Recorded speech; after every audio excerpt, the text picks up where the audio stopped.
What's up, y'all? You're listening to the Brazos Sports Prepscast. I'm Alex Miller, joined always by Jake Weiss and Andrew Tinio. Fellas, it's week 5? Holy cow. We had a really great slate of games last week, and I think we got another one this week. Absolutely. Look at this loaded schedule, all kinds of classifications going down for some, but for others, it's district. And so I think that kind of aspect is interesting, 5A versus 4A in some ways, but just super excited to get into it. Yeah. Remember last week how I was like real stressed about College Station, Consol, who to pick, big rivalry game? It just keeps coming, man, because St. Joseph Allen Academy, that's another one that's got me pulling my hair out. Well, I think all three of us picked College Station to win last Friday's game, and raise your hand if you were wrong. Take some humble pie there. Yep. Big old 3 slices of humble pie. Big old crow for all of us. Well, hey, how about them Tigers? I mean, let's be real. Jake, you and I were there. It was a great game.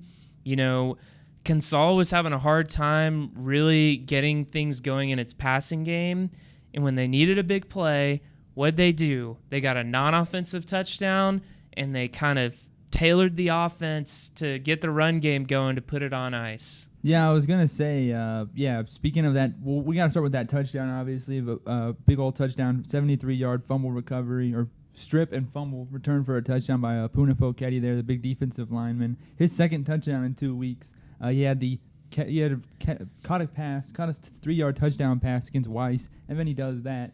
Got a real nose for the end zone, apparently. Might need to see him maybe at some receiver at some point because he's got pretty good hands.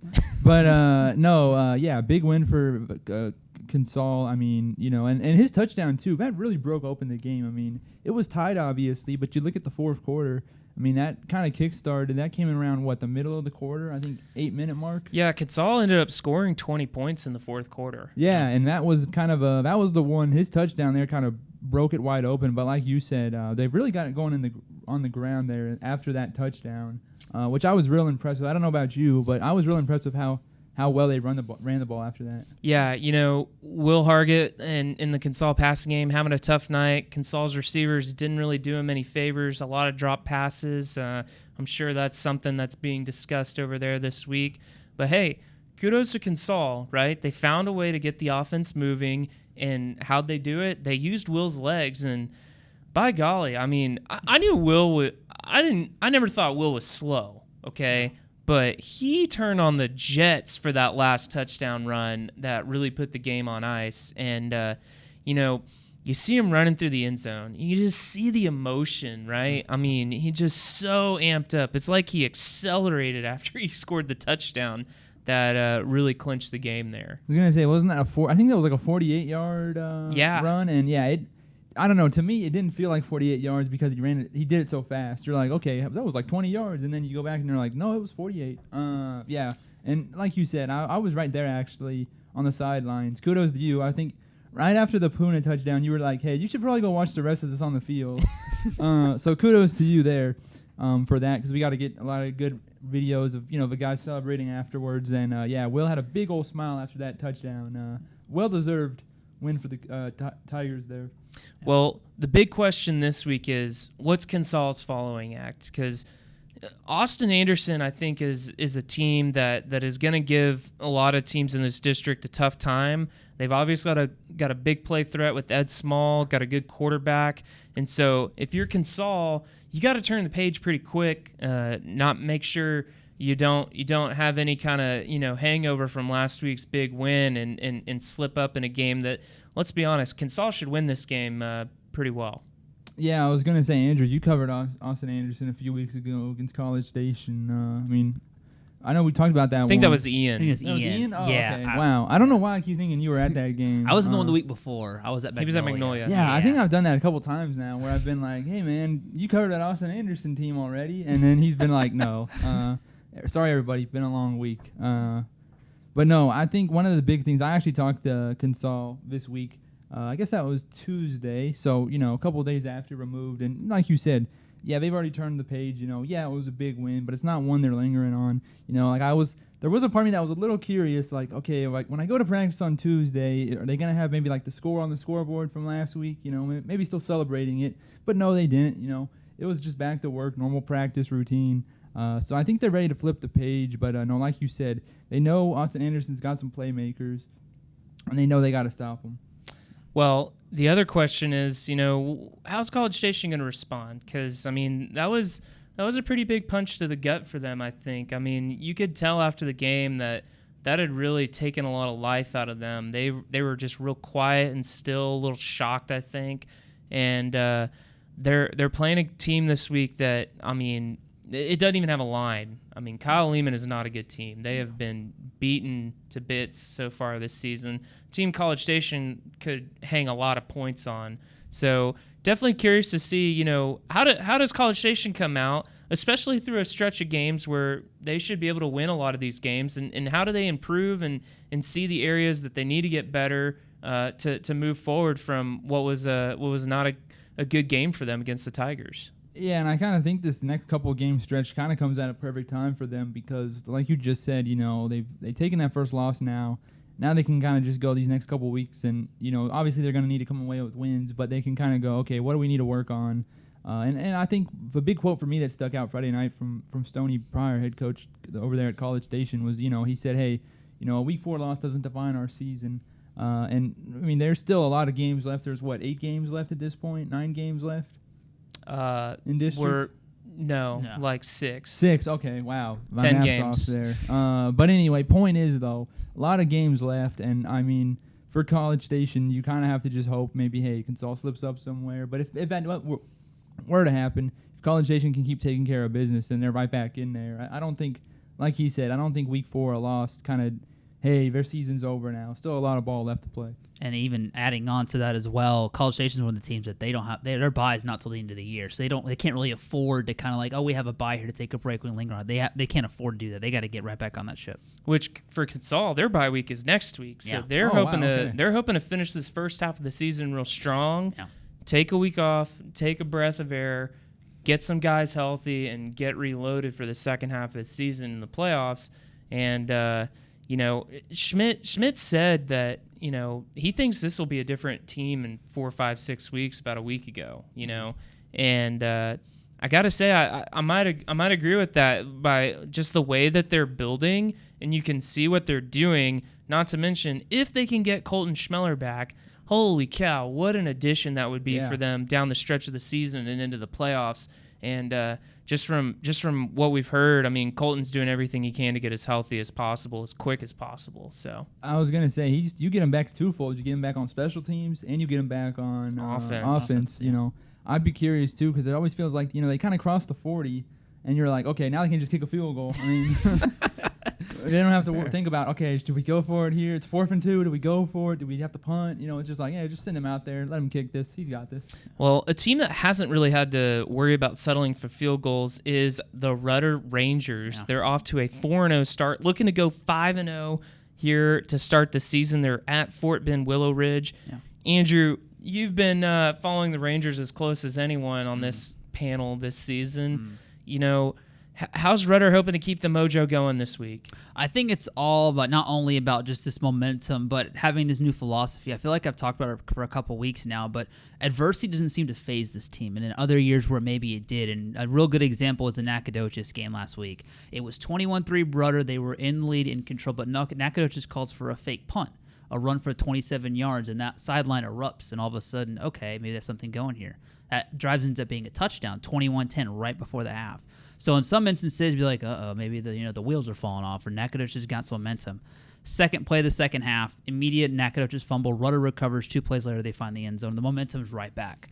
And I feel like that's really been Rudder's calling card this year, is that if there has been some adversity when maybe the offense isn't clicking or maybe defense isn't getting enough pressure, they don't turn on each other. They find ways to recuperate and they bounce back, and they showed that a lot in the Nacogdoches game, and that's what stood out to me the most. Obviously, Jesse's going to put up the yards, Jaquie's going to put up the points, the ground game's been great, the offensive line's been really steady throughout the year so far, which I will have a feature on an offensive lineman coming out soon. I think it's the handling adversity really well. I think it's what stood out to me the most more than anything, and that's kind of been able to snowball effect onto the whole team. Rudder's definitely looking to close non-district play on a high note. Yeah. Things get real. We were talking earlier in the office about how their district schedule, it's Waco U and then Brenham, bang, bang, right there to start. And so, those are definitely going to be two really good games. I mean, Brenham is state ranked right now. And Waco U's got some dudes. So you definitely want to keep things going in the right direction if you're Rudder this week. And if they win this game, is that the first time they'd be 5-0 in school history? It's the first time since I think the playoff year or 2020. They started 1 year 6-0. Okay. But it would be the second time ever they would get that accomplishment. But you mentioned Brenham and Waco U. That's probably arguably two of the best teams in the district. You get them back-to-back. Get a bye week before that, so maybe you get some rest, you get some recuperation. Say you do win this week, you go in that with 5-0. That's a lot of confidence. So, well, hey, one team that is on their bye week this week are the Bryan Vikings before they start district play up at the 6A ranks. For you guys, what do you think Bryan's maybe trying to work on this week to try and, get things good and refueled before they're trying to make a playoff push down there? Well, real quick, I'll let Andrew go first, but I just want to add, it's good they're on their bye this week because, they put that scoreboard operator to work last weekend. So, yeah, Jake heard a lot of touchdown Vikings last Thursday. Well, I was going to say, the scoreboard operator is probably the person who's the happiest that they're on a bye. Paying overtime now. Yeah, exactly. But, no, you take it away, Andrew. Yeah, no, I don't have any inside nuggets. I don't know anything in terms of inside the program, but, 62 points, was it? 62 points that Bryan put up? Yeah, the offense just seemed like it was clicking there. Javelin Wade had a really good game, it looked like. Titus Run, they were run the ball really well, and then when you do that, you can open up the pass for Telu. This offense has all the potential to put up a lot of points, and I think we saw a lot of that potential last Thursday. So I'm really excited just to see if they can hone in on that. And they're getting new offensive coordinator Chris Johnson. Maybe that's gelling a little bit with the offense and him.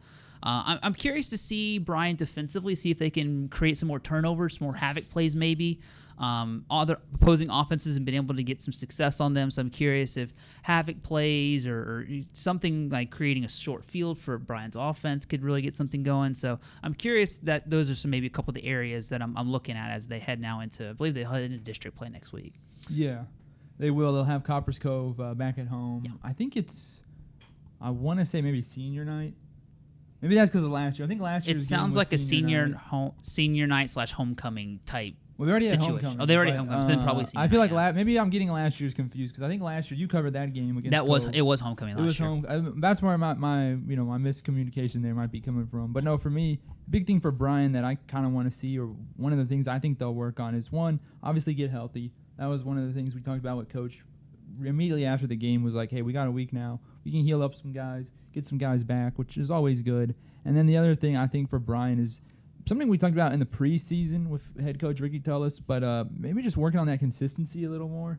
It's weird because coming into after the Huntsville and Brenham losses, Rudder kind of tapped out points-wise around like 24 points and I think 21 against Brenham. And then they go out there and put up 62. So it kind of seems like the consistency is kind of one of the things they really need to work on because, truthfully, 62 points, yeah, obviously a lot of points, no-brainer. But I think kind of, at least for me personally, I didn't expect Bryan to put up 62 against George Ranch. I don't know about you guys. I don't know if you guys got a magic 8-ball or something back there. But I picked them to win. I did too. I did too. I did as well. I thought they'd take care of business. 62 points, didn't think that. So, I think maybe just kind of finding that consistency. And like you touched on, the defense a little bit there. It kind of seems like Bryan wants to kind of win shootouts. Mm-hmm. But it's kind of tough to, at some point, somebody's got to make a stop at some point. Mm-hmm. I think making those havoc plays, a couple interceptions here, maybe a fumble recovery. We did see a couple of those in the win against George Ranch. Yeah. 2 fumble recoveries and an interception. And so they can just get maybe 1 or 2 of those more, in district play. Bryan should be in good shape. And if the offense can keep, 62 points, if they can keep putting up 62 points, they should be able to win most of these games. I can't imagine many games where you put up 62 points and lose. I was at one last year when they played Hutto, but that was I feel like that was an anomaly more than anything else, just because the havoc of that game. But. Well, from 6A down to 6-man, got a big rivalry game here in Bryan this week. You got the St. Joe's Eagles against the Allen Academy Rams. You know, I think for both sides, a win would go a long way. Not only would you beat your rival, but you know, it hasn't been easy going necessarily for either teams so far this season, and so you know, I think a win on Friday would really get some life into whoever comes out victorious in this one. Yeah, I think you're absolutely right. It's kind of like College Station Consol. It's going to be a big confidence boost for whoever wins. St. Joseph's still looking for that first win. They were up against Coolidge last week, and then Coolidge came back and won that game. Gave up a good fight. Yeah, they really did. I think it was less than a touchdown. I think it was 55-50 maybe, or somewhere around that range. Yeah, and Coolidge was favored by quite a bit, if I recall. Yeah, I remember that as well. So, you know, it seems like St. Joseph, you know, I know we talked way back when. It seems way back when now because it was week 1. But that loss against BV Chia, we touched on that a little bit when that game happened. You know, they were still kind of figuring things out. So it seems like they're on the right path now. But, yeah, a big win this week could really go a long way for them and just be a big confidence boost for not only the players, but I think the coaching staff as well. Since it is a first-year head coach, I mean, hey, you win that first game and it's against your rival, checking a couple boxes there. For sure. I want to touch on BV Chia, as you mentioned them, because they are coming off their first loss of the year. Curious, similar situation in College Station in the sense that I'm curious kind of how they bounce back, what they kind of look like as they head now. They're back home against Fort Bend Homeschool, so that's what I'm kind of keeping an eye on. Well, we've got a couple of really good state-ranked matchups. You got Brenham, who's up to number 8 in the 5A Division II poll. They're playing Gilmer, who's either 3rd or 4th down in 4A Division II. It's going to be a neutral site game over in Huntsville. Gilmer, of course, defending state champions in 4A Division II. Brenham, Jacoby Dixon coming off a huge game, 7 touchdowns. He might still be running, actually. total. Someone check the field. He may still be there. 8 total touchdowns. I mean, holy cow, this guy is going nuts. And so, you know, Brenham, I think, is really starting to emerge as a team to be reckoned with. If they can beat Gilmer, that's a really good feather in the cap when you're turning to district play. Yeah, absolutely, and I mentioned that Dixon still may be running. I mean, who knows? He could still be on that field running right now, just because of just how impressive he was last week against Killeen. You got a top 5 matchup, district matchup, by the way, down in 2A Division II. You got Bremond visiting Mart. Is Mart in McClintock County? It is. It's on the county line ish. Okay, it's about 10 or 15 minutes inside the county line. Okay. Yeah. I didn't know if. Expert here. Yeah, I mean, McClinton. you got the Syntex guy over here. I didn't know if it was Falls County or McClinton County. Anyway, Bremond's going to be making the trip up Highway 6 to face Mart. And look, Mart's got like a 40-something game home winning streak. Yeah. Bremond's been pretty impressive. Seems like Sam Kozowski, he's only a freshman, is really starting to take the reins. This will be a big test for these Bremond Tigers, though. And, you know, Mart's a team that I think is starting to find its way. We were talking in the office earlier. We mentioned Waco U. They got J.D. Bell to transfer from Mart this season, and that was a huge hit to the Panthers team. They're still number 1 in 2A Division II. With they got the Medlock kid, who's just a crazy athlete. Yeah. But, you know, where in the past I think Mart maybe would win this game in convincing fashion, not so sure. I'm definitely curious to see what kind of fight Bremond puts up and if they can pull the upset. I'm really excited to see, you know, you mentioned J.D. Bell is gone, but the skill guys in this matchup is going to be great because Bremond's got a bunch of guys. They got Tank Scott, they have Braylon, they have Sam can do some things, and then Mart, obviously, with how great they've been, and Medlock being there. I'm curious to see what skill set kind of does in this kind of game. Well, and see, that's the thing I think that Mart really thrives on because, like, at the 2A Division II level, you just don't have the number of athletes. Like, you might have one athlete, but you don't have like the numbers and the style of play that Mart does is just so difficult for teams at that level to keep pace with because they run the spread offense and they go fast and they get the big plays. But Bremond does the same thing, right? They're not a slot T, wing T mafia kind of team, right? And so they can keep pace with a team like Mart, and that's why I think Bremond's got a chance to go up there and pull an upset. And in that long losing streak. Yeah. So, you know, another big one, Franklin. They had a pretty tough loss to Salina last week, and they're playing Houston Legacy, which trying to do some research on them was very interesting. It's kind of like a charter school type thing. Think of like not quite a IMG Academy type school, but you know, they get kids that move in, and they've got some really talented guys, dudes that are gonna probably be playing some form of college football. Mm-hmm. But you know, I'm curious to see how Franklin comes off that loss to Salina. I mean, they got down pretty big quickly, but you know, kind of hung in there in the second half with them. Yeah, I was trying to do my own research as well as looking at Harris ratings, and Houston Legacy wasn't even on there. So I don't think they're a UIL school, is why. Then that was probably the thinking there. But I was trying to do my own research too. So interesting. Anderson Shiro's got a big test at Newton this week. The Owls are undefeated right now. Is that right? Undefeated, yeah. They've been kind of giant killers lately. Beat a couple 4A schools, you know, feeling pretty good. Last week they beat Shepherd 35-32 at Shepherd. Yeah. And funny too, because in a weird way, in a roundabout way, it was kind of a rematch because, you know, Anderson Shiro head football coach Brad Hodges also coaches the softball team, and they were in the same district in softball last year. I think Anderson Shiro beat Shepherd for the district title. So in a weird way, it was like wasn't exactly a true rematch, but in my head, I'm like, yeah, we can count that as a rematch. But yeah, big game for them. You know, Newton has taken it to him the last 2 years in district. You know, Coach Hodges and I caught up earlier this week, and he said, you know, hey, Newton's kind of the class of our district, but hey, I mean, when you're Anderson Shiro and you just beat a team, Shepherd, and they're not the only 4A school they beat in this pre-district.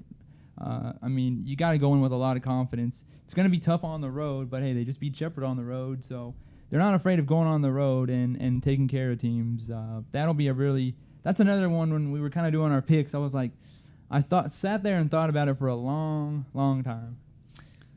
There's a couple other games here that were hard for me to pick as well. Navasota's been churning momentum the last couple weeks. They've got a good LaGrange team they're traveling to. That one I'm excited for. And then Cameron Mejia, which you look at Cameron's record, they haven't won a game yet, but to be fair, their non-district slate has been tough. And so I'm interested to see here if they can go on the road and grab win number one under Aaron Bavino. Yeah, and the thing with Cameron is, like, you know, yeah, they've lost. They haven't gotten blown out in every game. No, they've been competitive. Like, they've been competitive, and you know, we talk about teams that are just looking to get something going. Mm-hmm. That's a team, if they can get a win, Cameron might be able to start building a little something and find their way into the playoffs. Yeah. Hearn at Lexington, you know, I definitely think Lexington is the big favorite in this one. I'm curious to see what Hearn can show in that game, and you know, can the Eagles, you know, be competitive and do something there. And then Iola and Milano, right? That's a BV on BV game, district game too. Yeah, and it wasn't the deciding game for playoffs last year when they were both in the same district. Yeah, but it kind of was because, I mean, Milano had one win in district, Iola had two. And I think it was both their second games in district. So this is one that, you know, we could look back in a couple of weeks, I guess week 10, and go, hey, you know, I guess the winner of that, you know. Yeah, consequential game. Yeah. So, all right, guys, any final thoughts? Well, now that I've talked with both of y'all, I'm ready to change a couple picks now. Y'all are convincing me on different teams. Well, we'll see if Jake can do that. He needs a little help after last week, but be sure to check theeagle.com for all of our coverage on high school football here in the Brazos Valley. We'll be back next week on the Brazos Sports Prepscast.